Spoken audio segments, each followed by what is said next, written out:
ये 5 महान व्रत बताए।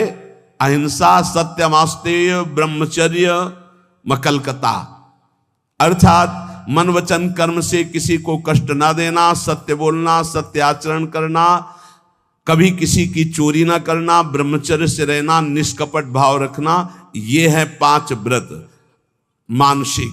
शारीरिक व्रत में जो भी व्रत रहे 24 घंटे में एक बार केवल लें, रात्रि में बिल्कुल नहीं।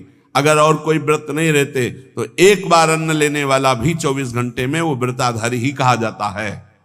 8 पुष्पों के द्वारा अपने आराध्य देव की आराधना करें। गृहस्थ में उतना ही अपना अधिकार माने। बोले यावत् भ्रियते जठरम तावत् स्वस्त्वम ही देहिनाम अधिकम यो भी मन्येत सस्तेनो दंडमर्हति। जो गृहस्थ में होकर ये अभिमान करता है कि मेरी इतनी संपत्ति, मेरा इतना बैंक बैलेंस, मेरा मेरा मेरा इतना, वो दुर्गति को प्राप्त होता है। सब कुछ प्रभु का दिया हुआ है। बिल्कुल सरल भाव से समझ लो।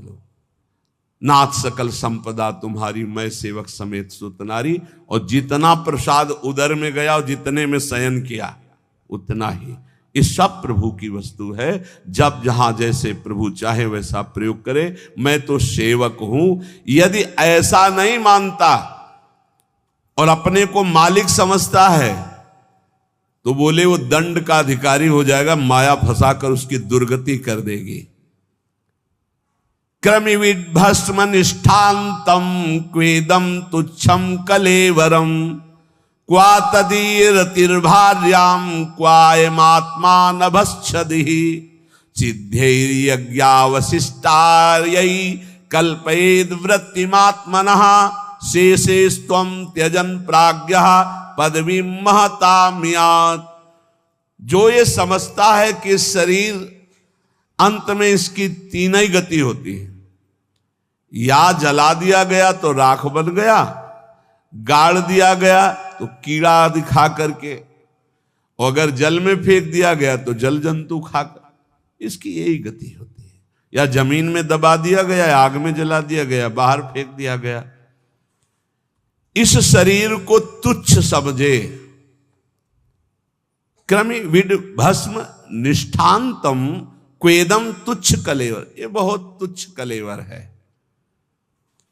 इस शरीर में आसक्ति करके चाहे गृहस्थ हो चाहे विरक्त, दुर्गति को ही प्राप्त होता है।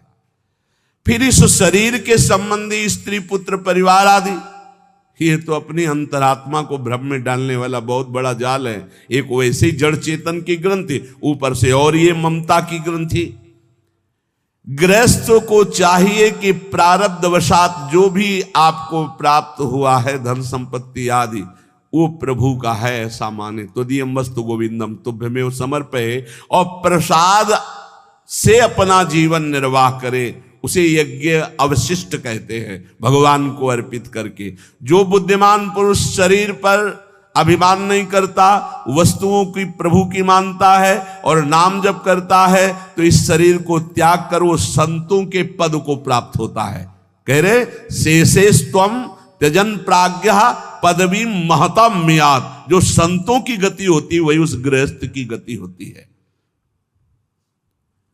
चाहे गृहस्थ हो चाहे विरक्त, उनको इन दोषों पर विजय प्राप्त करना ही होता है भगवत प्राप्ति के लिए। असंकल्पात् जयेत कामम क्रोधम काम विवर्जनात् अर्थानर्थे क्षया लोभम भयम तत्वामर्शनात्। काम पर यदि विजय प्राप्त करना है तो उपाय बता रहे हैं। असंकल्पात् जयेत कामम, काम का भोग का संकल्प न बनने पावे, बस तो आप बचा ले जाओगे अपने आप को। यदि मैं भोगूंगा ऐसा संकल्प बन गया तो आप नष्ट हो जाओगे। प्रायः काम की चतुरता कोई नहीं जान पा रहा है। बहुत ये अंदर का चिंतन किया हुआ विषय आपको परोस रहे हैं, अगर आप पा पाओ। काम मन में अहम में जो ही आया तो पहले ये हमको लपेटता है। हम समझते हैं मुझे देखना है, मुझे छूना है, मुझे भोगना है। जहां ये आया बस आपका काम खत्म, अब वो अपना काम करवा लेगा। अगर आप दृष्टा बने रहे, इसके लपेट में ना आए, तो आप जीत जाएंगे इसे, कि दृष्टा एक काम आ गया मन में, एक काम अहंकार में आ गया, अहम में, नहीं नहीं मुझे नहीं भोगना, काम तू वहां है, मेरे पे नहीं है, मैं तुझे देख रहा हूं, तू मेरे को नहीं देख सकता, मेरे को स्पर्श नहीं। हम भूल करके उसके लपेट में आ जाते हैं, तभी हम कामी कहलाए, तभी हम परास्त हो जाते हैं। असंकल्पात जयेत कामम, संकल्प ही मत बनने दीजिए। कब संकल्प बनता है? ध्यायते विषयान पुंसा संगास्तेषु उपजायते। जब हम विषयों का चिंतन करते हैं, देखा सुना बोला बातचीत की, उसका चिंतन बना, तो ध्यायतो विषयान पुंसा संगास्तेषु उपजायते। अब उस भोग करने की संकल्प वृत्ति जागृत हो रही है। कब? जब उसका चिंतन किया, उसको देखा, उसका सुना, उसका मन। इतना समय क्यों दिया? ये गलती क्यों की? असंकल्पात जयत कामम, तुमने समय दिया, संकल्प बना दिया, अब तो तुम्हें भ्रष्ट होना ही पड़ेगा। अब तुम्हारे पास रह नहीं गया कुछ बचाने के लिए, ले जाएगा, नष्ट कर देगा, तुम तन्मय हो गए। काम से बचने का उपाय बता रहे हैं, ध्यान ना होने पावे, संकल्प ना बनने पावे। ध्यायतो विषयान पुंसान् संगास्तेषु उपजायते, संगात संजायते कामा, कामात् क्रोधो भी जायते। क्रम है, क्रोधात् भवति सम्मोहा, सम्मोहा स्मृति विभ्रमः, स्मृति भ्रंशात् बुद्धिनाशो। बुद्धि, ये श्लोक पढ़ने में देर लगा है, उसको ये सब करने में देर नहीं लगती। असंकल्प के द्वारा, मतलब संकल्प त्याग के द्वारा, भोग का संकल्प ही ना होने पावे तो आप काम विजयी हो सकते हैं। इसीलिए कहते हैं राधा राधा राधा राधा। जब आपके अंदर वो चक्रव्यूह रचना रच रहा हो काम के चिंतन की, उसी समय तोड़ो, राधा राधा राधा राधा। वो कहेगा चुप रहो, नाम मत जप करो, मेरी बात सुनो। आप सुनना नहीं, मैं देख रहा हूं कि तू काम है, मेरे में नहीं है, तू मन में है, अंतःकरण पे है, अब मैं तेरे को देख लूंगा, खत्म हो जाएगा। बहुत डरपोक है सब। यदि नाम चल रहा है और आप अपने को दृष्टा माने, आप में कभी काम था ही नहीं, आप में कभी काम है ही नहीं, आपको कभी काम परास्त नहीं कर सकता, क्योंकि आप भगवान के अंश हैं।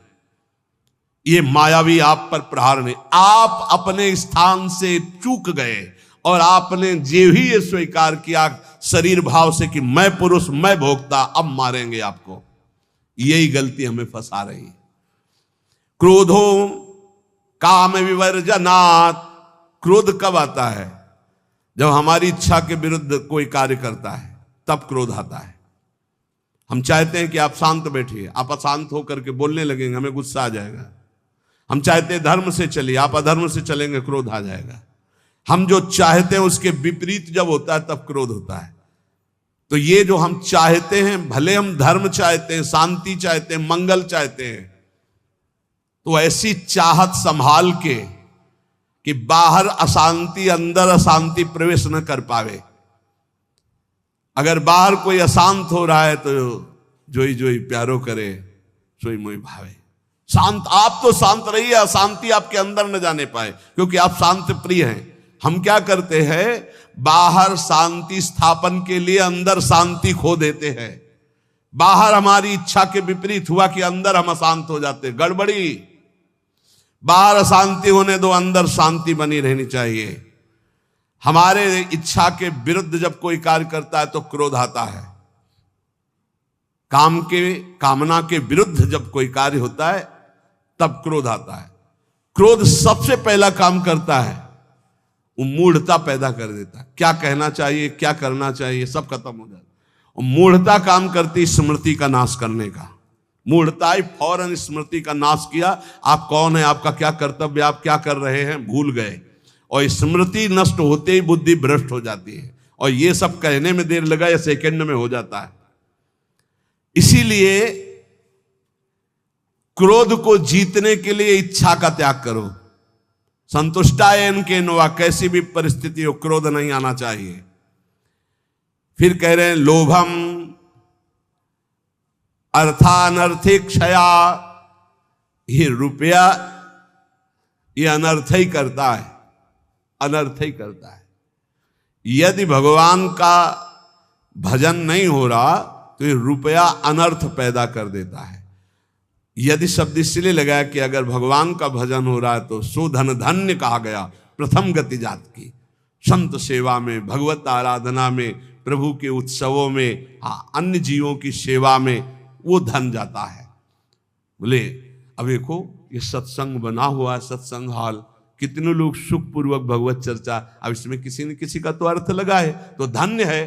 जब तक सत्संग होता रहेगा, नाम कीर्तन होता रहेगा, ये बना है, उसका सुकृत हो रहा है। देने वाला तो गया, लेकिन उसका अर्थ और उसका ब्याज और उसकी महिमा उसको परम सुख प्रदान करती रहेगी, क्योंकि ये ऐसे, ये भी धन है।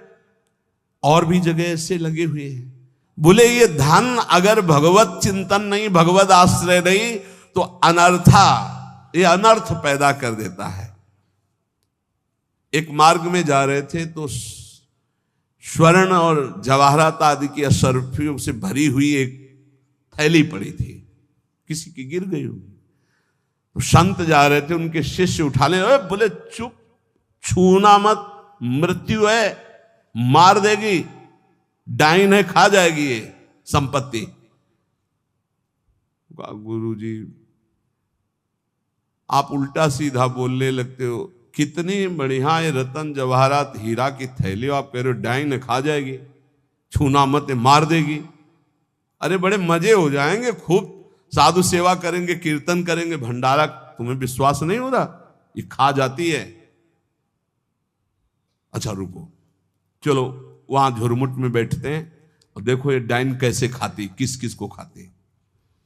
वो बैठे ही थे कि 4 रात सैनिक घोड़ों पर उस समय चलते थे, घोड़े से चारों रुक गए। बोले यार किसी की गिर गई। बोले आसपास तो कोई दिखता नहीं, जब गिरी हुई चीज है तो हमारे ही अधिकार में आ गई, हम चारों लोग बांट लेते हैं।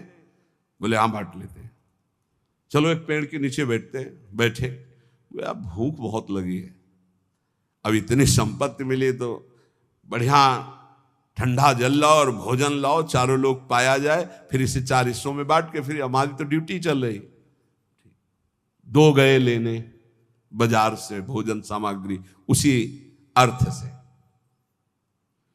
उन गए, बहुत कीमती कीमती रत्न है। बोले इरादा क्या है? बोले हम दोनों यहीं पा लेते हैं, कह देंगे कि हम तो पाले थे और जहर मिला देते हैं, उनको ले जाते हैं, विश्वास है पालेंगे, वो दोनों मर जाएंगे, तो 2 हिस्से में बांट लेंगे, 4 हिस्सा क्यों लगेगा? बोले बढ़िया बात है। दोनों ने पाया, उनके वाले में अलग से जहर मिलाकर उनको, और इधर इन दोनों ने आए, वो 2 गए हैं, लौट क्या है, धीरे से सीधे शूट कर देते हैं। जब राज दरबार में पूछा जाएगा तो कह देंगे कि दुश्मनों ने शूट कर दिया, और 2 हिस्से में बांट लेते हैं। बोले बहुत बढ़िया, ऐसा ही करते हैं। बोले देखते ही दूर से ही गोली मार देना, नजदीक ना आने पाए, क्योंकि जब ये साबित करना है कि दुश्मनों ने मारा है तो दूर से ही मार देना। ठीक, इधर दोनों ने प्लान बनाया उनको गोली से शूट करने का, उधर प्लान बनाया उनको जहर से मारने का। अब वो जो ही नजदीक, दोनों ने शूट कर, इसके बाद नजदीक गए, उनका यार खान पान की सामग्री तो है ही, अच्छे से खाया पिया जाए, 2 हिस्से किए जाए। दोनों ने बैठकर पेड़ के नीचे खाया, और ये ही जल पिया तो तीक्ष्ण जहर मिला था, दोनों मर गए, चारों मर गए। गुरुजी निकले, बोले देखा डाइन खा गई, जेव कते हो संपत्ति पड़ी, खा गई, 4 को मार डाले, भाग यहां से, इसको मत छूना, कितनों को मार देगी। अर्थ अनर्थे क्षया, भगवान से विमुख होकर जो अर्थ कमाया जाता है वो अनर्थ पैदा कर देता है। इसलिए लोभ पर विजय प्राप्त करो, लोभ करो प्रभु के नाम का, प्रभु के चिंतन का। और भयम तत्वावमर्शनात्, भय मत करो, डरो मत, सब में वही प्रभु विराजमान है। तत्व सब जगह वही तत्व श्री कृष्ण, सच्ची मानिए सब में वही है, डरने की कोई जरूरत नहीं। शरीर एक बार छूटेगा, इसका नाम मृत्यु लोक है। सबको मरना पड़ेगा एक बार। तैयारी कर लो मरने की। मरना शब्द बहुत ही कड़वा लगता है, नहीं? एकांत में सोचो कि मुझे मरना है तो कैसा लगेगा। एक बार तो हाई बीपी तो हो ही जाएगा, नहीं हो जाए, या लो हो जाएगा, दो में एक हो जाता है। बहुत सीरियस हो गए तो फिर मरना है। सबको लगता है ना डर। ईमानदारी से देखो, डर लगता है, डर लगता है। क्यों? क्योंकि शरीर प्यार हो गया है। हमारे प्यार का विषय शरीर हो गया है। हमारे प्यार का विषय शरीर संबंध भोग हो गए। सच्ची मानिए, डर का विषय यही है। जैसे बहुत अच्छा कपड़ा नया रेशम का भी दिया जाए और कहा जाए आप ये उतार दो, तो उतारने में आपको देर लगेगी, 1 सेकंड में फेंक दोगे, क्योंकि उससे कई गुना महंगा और पवित्र वस्त्र लाओ भाई हमसे। ऐसे ही आपको जब भगवत देह प्राप्त हो जाए, भाव देह, तो इस शरीर का त्याग ऐसे हो जाता है जैसे पुराने कपड़े का त्याग। अब इसी शरीर से आपको प्यार भगवत भाव तो आया नहीं, तो आपको भय लगेगा। भय मत करो, ये शरीर छूटेगा। इसीलिए हम रोज आपको एक बार याद जरूर दिलाते हैं सत्संग में कि मरोगे। यहां के सत्संग का एक बार संजीवनी बूटी ये चम्मच में जैसे पवाई जाती है ना, तो हम तुम्हें वचन से श्रवणेंद्रिय में डालते, मरोगे, सब मरोगे, एक दिन मरोगे। बोले सुबह सुबह रोज मरने की बात है बाबा जी करता है। जानते हो क्यों करते हैं? क्योंकि तुम्हें कभी नहीं मरना है। राम मरे तो मैं मरूं, नहीं तुम मरे मेरी बलाए। और अविनाशी का बालका मरे न मारा जाए। बात समझ रहे हो? तुम कभी नहीं मरोगे, तुम अविनाशी हो, लेकिन तुम शीशा में नहीं देख पाओगे अपने आप को। शीशा वाला जो है देखने में आता है, वो मरेगा। समझ पा रहे हो? मरना बहुत ही खतरनाक लगे, और मरना सत्य है यहां। और आपका मरना नहीं है, कभी नहीं मर सकते, तुम अमर हो। साधना से अमर नहीं हो, तुम अविनाशी के बच्चा हो, तुम अविनाशी हो, तुम्हारा कभी नाश नहीं हो सकता। जहां ये बात आती, देखो कितना अच्छा लगता है। नहीं नहीं, ये बहुत बढ़िया है कि एक लिमिट समय दिया है, 60 वर्ष, 70 वर्ष, 80 वर्ष, 100 वर्ष, इसके बाद आपका पुराना शरीर हटेगा, नया शरीर प्राप्त होगा। और अगर बीच में सौदा पक्का कर लो, माल इकट्ठा कर लो, तो भाव देह की प्राप्ति हो जाएगी, भगवत देह की प्राप्ति हो जाएगी, जहां कभी न बुढ़ापा है, न रोग है, न मृत्यु है, न शोक है। खूब नाम रूपी धन कमा करके श्री जी के सहचरी भाव या ये जो जितने भगवत भाव, कोई एक भाव का देह प्राप्त कर लो, झंझट खत्म हो जाए मरने जीने से। देखो जैसे इस संसार में 4 लोगों से मित्रता करके और सब आनंद में जीवन व्यतीत करते हो, कैसा लगता है? ऐसा लगता है यहीं से जाना ना पड़े। देखो बाबा जी भी बन गए तो ऐसा कभी किसी को नहीं जानते थे, अब ऐसा लगता है जिनको हम जान गए यही सब बने रहे, इनके बीच में हम रहे, और ऐसे भोग लगता रहे, वैसे आरती होती रहे, और ऐसे नाच गाना गाते रहे, वैसे गाते रहे, नाचो रहे। मरने वाला चक्कर नहीं होना चाहिए, ऐसा लगता है ना। और अगर यही हम प्रगट में श्री जी के समीप हमारे प्रिया प्रीतम विराजमान है, और हम भाव देह में हैं, और वहां मरना नहीं है, वहां 56 भोग लगना है लेकिन शुगर नहीं होना है, खूब पकवान पाना है लेकिन लीवर नहीं खराब होना है, खूब अच्छे अच्छे पदार्थ पाने हैं लेकिन ब्लड प्रेशर हाई लो नहीं होना है। कल एक भक्त बड़े भोले थे, उन्होंने कहा पकवान का भोग तो हम इसलिए श्री जी के नहीं लगाते कि मुहासे हो जाएंगे श्री जी के, और लालजू को फिर अच्छा नहीं लगेगा, इसलिए हम आंवला जरूर भोग लगाते श्री, हमें अच्छा लगा। चलो उनको मालूम नहीं है, पर भाव तो अच्छा है ना। सच्चिदानंद विग्रहाय सांद्रानंद प्रेम मूर्ति के, पर बहुत अच्छा लगा उसका भाव कि वो अपने भाव में तो डूब रहे हैं कि श्री जी को अगर मुहासे हो गए तो लाल जी को पसंद नहीं आएगा, ऐसा।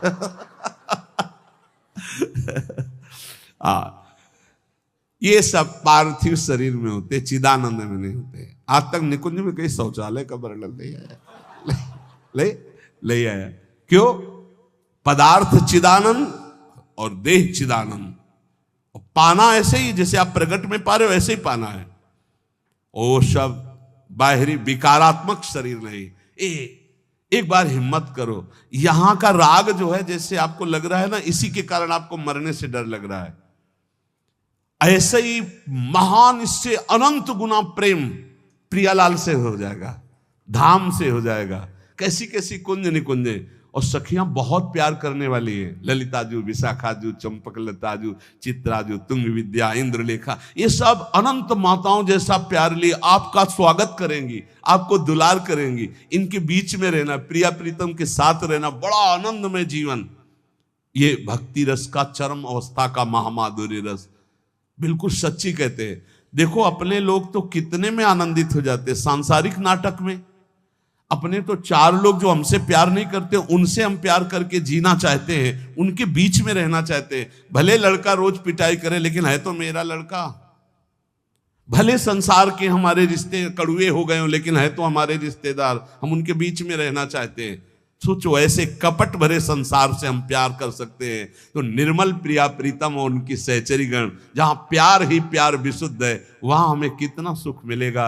जहां न मरने का भय है, न बिछुड़ने का भय है, न प्रलय का भय है, जहां न सूर्य है, न चंद्र है, न अग्नि है, एक चिदानंद तेज, एक महान ब्रह्मानंद, परमानंद, प्रेमानंद, भगवदानंद, अखंडानंद, विज्ञानानंद घन, जिन इन नामों से जिसको पुकारा जाता है वो बरस रहा है।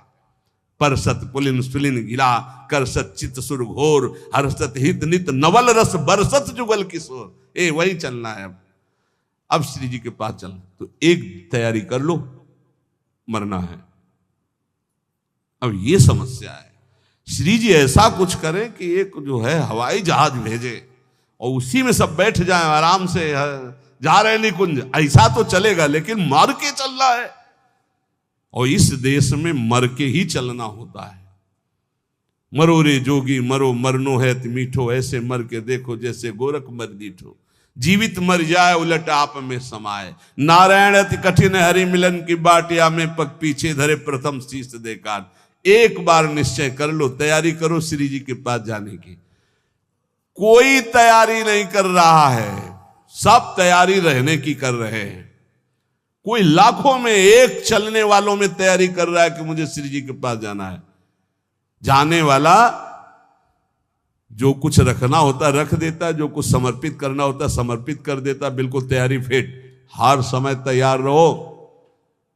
ट्रेन आने का तो समय होता है, अमुक प्लेटफार्म में यात्रीगण ध्यान दें, ये प्लेटफार्म में ये ट्रेन आ रही है। अपने तो न प्लेटफार्म का पता है, न ट्रेन नंबर का पता है, न समय का पता है। कभी भी बोले गए, अच्छा गए, बस इतना सुनने को मिलता है। रामकृष्ण मिशन में भर्ती किया, बोले वो दिल में ऐसा हुआ और हार्ट फेल हो गया। अभी कल ही परसों तो संस्कार करके आ रहे। यहां कब कौन बिछड़ जाए, जाने की तैयारी कर लो। हमारे सत्संग का उद्देश्य है प्रियालाल की प्राप्ति, और उस प्राप्ति के लिए आपको अटैची हर समय तैयार रखना है। अटैची में नाम वाणी होना चाहिए। नाम रूपी धन, वाणी रूपी धन आपके भाव रूपी अटैची में तैयार है तो आप पक्का समझो रिजर्वेशन है आपका। हमारी श्री जी के यहां से पालकी आती, विमान नहीं आता, ध्यान रखना। मधुर मधुर नौ किशोरी सखियां श्री जी की पालकी में बैठाल के ले जाती हैं उस नवीन सखी को। ये पूज्य पंडित गया प्रसाद जी ने देखा, जब भाई जी पालकी में बैठे हुए ब्रज में आ रहे थे, शरीर पूरा हुआ तो देखा कि आकाश मार्ग से नवीन नवीन 9 सहचरियां, बीच में एक नवीन सहचरी जो पालकी, जब गौर से देखा बाबा ने तो देखा ये तो भाई जी हैं और वृंदावन, यही तो आए सब महापुरुष। हम सबको श्री जी के पास जाना है, पर जाने की तैयारी कर लो। ये जो आज चर्चा अष्ट पुष्पों की हुई, मानसिक व्रतों की हुई, यही तैयारी है। ये बाहरी दिखावा हमको किसी के लिए नहीं करना, हमें अपने प्यारे जू को प्रसन्न करना, हमें ये तैयारी करनी। और इस तैयारी में नाम वाणी ही काम देगा। जितना नाम रूपी धन है, ऐसे तैयार रहो जैसे आपको जाना, ये भी समेट लूं, ये भी समेट लूं, क्योंकि अब जाना है। ऐसे ही नाम जमा कर लूं, खूब वाणी जी का गायन जमा कर लूं, दूसरों को सुख पहुंचा दूं, जो हमारे पास सामग्री है सबका मंगल करने वाली, ये है तैयारी करना। दूसरों का छीन छीन कर बैंक बैलेंस करना, सुख भोगना, ये तैयारी करना है। या पुनः आने की व्यवस्था करना है। ये आना जाना मिटाना, ये केवल मानव जीवन से हो सकता है, अन्य जीवन से नहीं। इसलिए खूब नाम जप करो, और एक दिन कोई ऐसा ना जाने पाए जिस दिन तैयारी ना हो तुम्हारी। जो चलने के लिए तैयार रहता है उसको मृत्यु नहीं होती, महोत्सव होता है, और जो तैयार नहीं होता उसकी मृत्यु होती है। अपने को महोत्सव, अपनी तैयारी है। सोचो जब यहां से तो प्रियाजू की सखी आएंगे ली वाले, और जब हम वहां पहुंचेंगे तो ऐसे स्वागत करते हमारे प्रियालाल, आओ बहुत जन्मों से बिछुड़े थे, आए मिले परिवार आपने हरिहंस कंठ, आओ मेरे बच्चे, बहुत समय से मेरे से दूर थे। अभी हमको प्रियालाल पराये लग रहे हैं, ये अपने लग रहे हैं, लेकिन सच्ची मानना जिस दिन तो अनंत जन्मों से जिनसे हम बिछुड़े थे, मैं उन्हीं का हूं, पक्का उन्हीं का हूं, उनसे बिछुड़े थे, तब वो जो सुख मिलता है, पहचान जो छुप गई थी, स्मृति जो नष्ट हो गई थी, वो स्मृति जब जागृत हुआ, अरे मेरे प्रभु, मेरे स्वामी, मेरे अंशी, महान सुख। बस वहीं चलना है। नजदीक आ चुके हो, तैयारी भर कर लो, बस तैयारी कर लो। नाम वाणी की तैयारी है, परम धन राधा नाम इकट्ठा कर लो, खूब वाणी जी का गायन करो, किसी को दुख मत पहुंचाओ, चलना है यार। किसी से बैर मत करो, चलना है। किसी से प्यार मत करो, चलना है। ना काहू से दोस्ती, ना काहू सो बैर, समाह सर्वेषु भूतेषु मत भक्तिम लभते पराम, सब में समान भाव, भगवत भाव रखते हुए निकल चलो प्रियालाल के चरणों में। यही जीवन का परम लाभ। शेष चर्चा आगे। श्री राधा वल्लभ।